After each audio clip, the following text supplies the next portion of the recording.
it's a Magic Mermaid here tonight, and tonight it is a video for this evening. The reason being is because I've got a bit of quiet time and it's nice and quiet here. But tonight I have got series part 5, which is how to build your unique story, which is really, really interesting because I have brought a little friend with me. This is Ocean, who is a sea dragon, and he belongs to Sapphire, and he comes with us all over the place. He sometimes jumps with me. He'll go quite often with Sapphire because she's always out and about. He'll go anywhere really. There's mermaids, and are happy to bring him along. But tonight it is all about how to build your unique backstory. And this is why I've brought him, because he has a bit of a story to say as well. So I would like to start off with the origin, and that is where you were born. And that might be, you could be born in a castle, maybe you are like royalty as a mermaid or merman. So maybe you have born in a castle.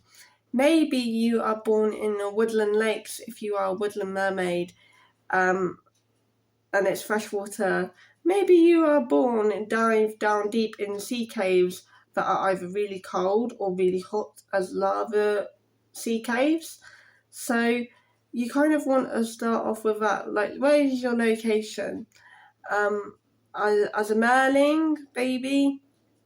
And also you want to talk about how you are now and where you have got to now. So I am Eve, but I want to tell my friend Sapphire's story because it is more interesting.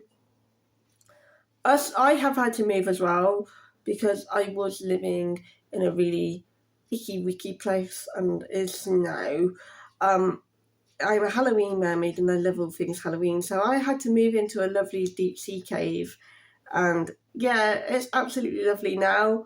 But as you can see tonight, I've popped up on land to do this beautiful video, and I've brought him along because Sapphire's kind of asleep right now, and he is not asleep. Are you? No. So when you are creating your origin, and your backstory, as I say, you'll want to think of where you were born and where you are now. And for Sapphire, she had to move because when she was little, she lived in a very tropical, hot place with this boy. And he is only about 5 years old, but in dragon years, that is really, really ancient, but to us, it's really young. So they lived in a really hot tropical place, and they had to move due to pollution and things like that, and it wasn't very good for them at all, was it? And so Sapphire had made the decision that she couldn't live there anymore, Ocean couldn't live there anymore, he wouldn't be able to swim there anymore, she wouldn't be able to swim there anymore, and due to that, she sadly had to move. And so she packed all her scales and everything that she needed, and that she had to move to Cornwall because there was no pollution really down here. There is, but in places. And so she looked it up on her ancient ship maps. She dived down with Ocean to the ships and she had found this ancient map. And she found Cornwall, is what she told me. And she has lived there ever since, swimming in and out of the cold oceans. She had to acclimatise to the cold because over there where she used to live was very hot, but now she absolutely loves being in the cold and it's one of her favourite things. So this is why when I say about origin, where you are born, she was born in a hot country and she had to move due to pollution, and that is your why. So it'd be quite often that when you are creating it, that you want to say why.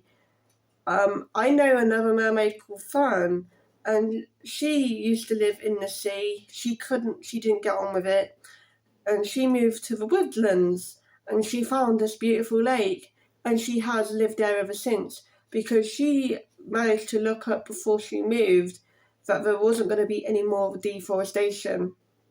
So you could look it up as in that. So I'm using the element of environment to create your backstory here. It could be that you're a icicle mermaid and very cold mermaid, and that you've had to move to cold waters down here for Cornwall because the climate change has changed. The ice caps are melting, and that you can't live there anymore. So you kind of want that as another. Now I will be going on to like your relationships.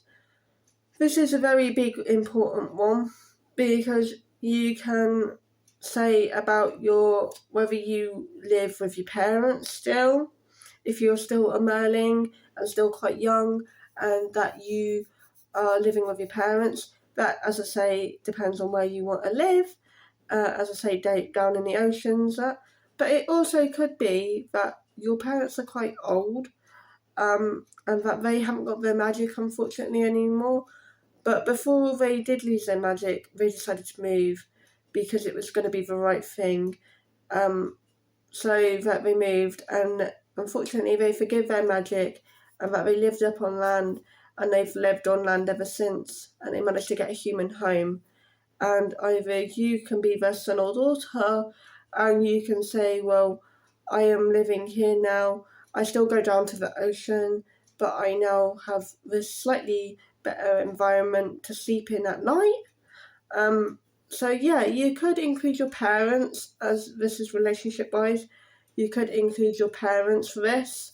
You could include your significant other if they are happy to be in a part of it, which is really interesting because you kind of need a significant other because it's kind of handy when you transform in the water and they can be above filming you with what I believe human technology, with I think phones is what they call it. So that is a thing. It could be that you have merfreinds and that you have got many merfreinds, and that isn't just where you live. That could be all over the world. Most mermaids kind of gather each year at the California Mermaid Convention in America, and that is absolutely a massive thing. But it's another place for us mermaids to get together. It is absolutely a massive thing. It is beautiful. And yeah, so us mermaids can also travel because if we have a significant other, they can't swim like us. So we kind of have to forgive our tails and bring up our wobbly land legs for a bit. And we have to like travel on an airplane if we have to go and see our other friends. But some of us do still live locally to each other, and that means that we can still just swim to each other. So you could have merfreinds either nearby or it could be worldwide. So think of that side of it. Or it could be because you've had to come on land due to whatever circumstance, that you have met human friends and become with human friends. So that you could be in a little small village and you've created some local fisherman friends, or people that are humans and they like to go out clubbing and dancing. Us mermaids love to dance, but we're very wobbly on our legs, so you can actually spot us quite easily. But yeah, I just wanted to come on here tonight, and with Bring Ocean, of course, and just to say how to create your origin and how to create your backstory, whether you want to start off your story when you were very little, and whether you are royalty, whether you're not royalty. So think of location is your big key. Think of location and whether you want to be royalty, whether you don't want to be royalty, whether you have parents, whether you do not have parents, whether you have a significant other that you would like to include or you are not happy to include them, and that is completely fine too. Whether you have mermaid friends or whether you have human friends.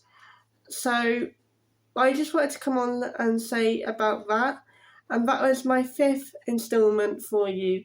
As I say, personal preferences and personal traits were done on the 4th video. So if you haven't checked that out yet, please like and subscribe to my channel. And I hope to see you for the last one, which will be hopefully tomorrow morning now. That will be on your evolution. Us mermaids like to have more than one character, and it's how we can slowly incorporate it. So I will catch up with you tomorrow for the last episode of this bootcamp series. But bye for now, and I can't wait to see you soon. Say bye, Ocean. He's such a funny one. So, but bye for now.